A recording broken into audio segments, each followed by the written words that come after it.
obviously, it's been a difficult last month or so for the Heat. But I think before this game, at least the games had been, to an extent relatively competitive. But this one, it felt almost like it was just very one-sided to me. And I was just wondering what you saw as the main differences between the two teams out there tonight.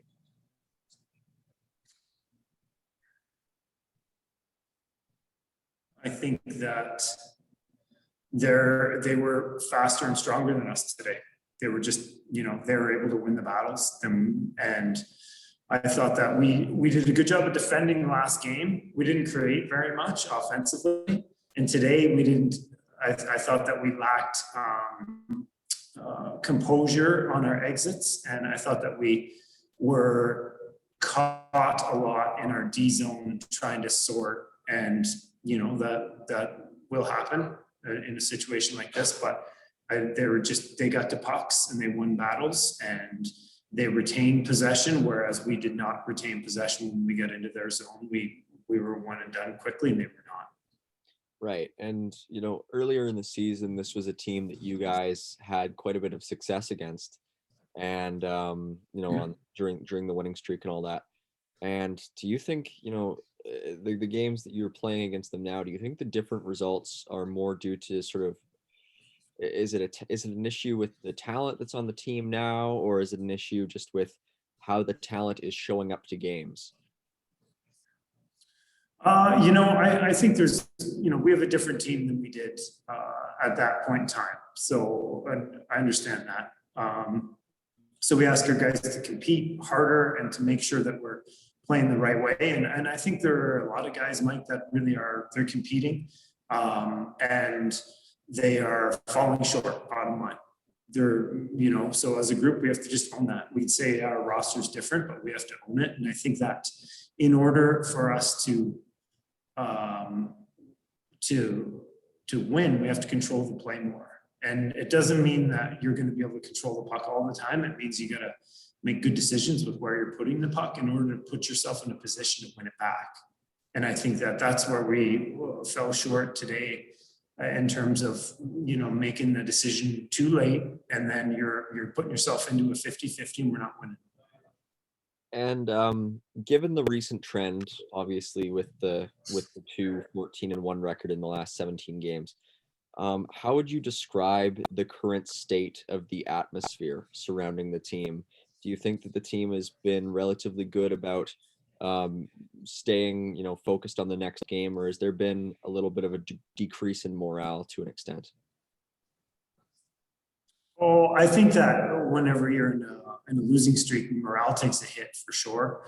But I think that we have good leaders and we've had a lot of discussion as a group about how we have to find ways to be inspired. We have to find ways to stick together. We have to find ways to find a different level of compete. And sometimes that's, it's not as easy when you're in a situation like this. And so we talk about it. You gotta dig down. It doesn't, everyone has a different driving factor.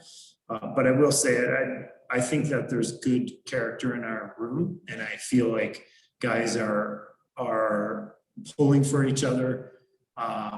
Do I think there's times when we get down? Yeah, for sure. I think that it's been a long road, as you say, but I do like the makeup of the guys in our locker room and some of the guys they've learned from, like Byron Fraser over the course of the last 2 years. So I think in that respect, given the situation that we're in, I think guys are holding their own in that. I don't feel like people are mailing it in. I think they're competing. They're just falling short right now. All right. Thank you. Go ahead, Paige. Cail, today Garrett Sparks was arguably probably one of the best, the hardest working players on the ice, both sides. What did you see out of his energy, and what do you think brought to the game today? Oh, but Garrett was really good. He was as good as he could have been. It was real unfortunate to have a turnover late in the second that led to that second goal, because he managed to keep us in a position where we were just one shot away.